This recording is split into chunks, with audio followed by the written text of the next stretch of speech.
Iconic, c'est le premier projet d'imagerie de population avec de l'IRM et de l'échographie du cœur et du foie en France. Mais c'est surtout un sacré challenge. Iconic, c'est l'inclusion de 2400 volontaires sains de la région Île-de-France en 4 ans sur la plateforme ICAN Imaging à la Pitié-Salpêtrière à Paris. Vous avez tous entendu parler de notre supposée horloge biologique qui conditionnerait la survenue des maladies, mais également le bien vieillir. Notre idée, c'est qu'il n'y a pas une horloge biologique, mais plusieurs horloges biologiques par organe.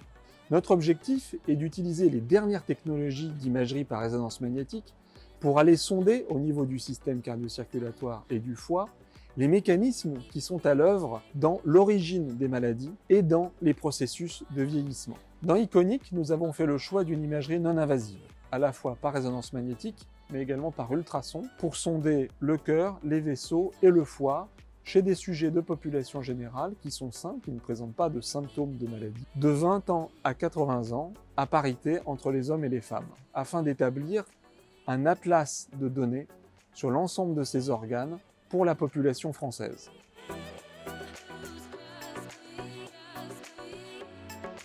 En effet, les données épidémiologiques extrêmement riches de la cohorte Constance vont pouvoir être complétées par des données d'imagerie jusque-là inexistantes, à la fois du cœur, du foie, en IRM et en échographie, afin de créer un jeu de données tout à fait unique en France, multimodalité, multi-organes et multiparamétrique. Ce projet va fédérer de nombreuses compétences, en particulier les expertises médicales et paramédicales de l'équipe ICT d'imagerie cardiovasculaire et thoracique de la Pitié-Salpêtrière, mais également du laboratoire d'imagerie biomédicale de l'INSERM, ainsi que du Core Lab et de la plateforme d'ICAN Imaging. On a aujourd'hui des données chez des patients, plus ou moins malades, mais on ne sait absolument pas ce qui se passe au niveau de cette imagerie dans la population générale.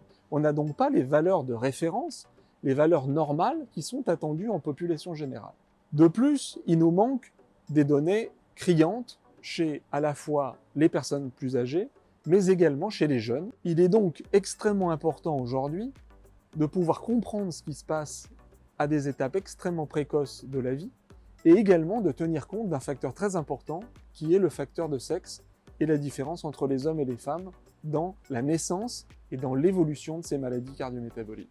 Les données d'imagerie extrêmement riches issues du projet Iconic pourront être analysées en utilisant les dernières technologies, en particulier grâce à l'intelligence artificielle, en utilisant des logiciels académiques issus par exemple du laboratoire d'imagerie biomédicale de l'INSERM, mais également un certain nombre de logiciels industriels disponibles ou des logiciels qui sont en cours de développement. Le défi qui nous passionne avec Iconic est de rassembler à la fois les malades, mais aussi les sujets sains de population générale, avec les chercheurs, les ingénieurs, les médecins et les épidémiologistes. C'est un sacré défi, mais c'est un défi qu'on va réaliser ensemble. On a besoin de vous, on a besoin de financement complémentaire aujourd'hui pour cette étude, son extension longitudinale, c'est-à-dire pouvoir refaire des imageries à ces patients au bout de 5 ans, mais également prévoir une extension nationale sur une plus large population française.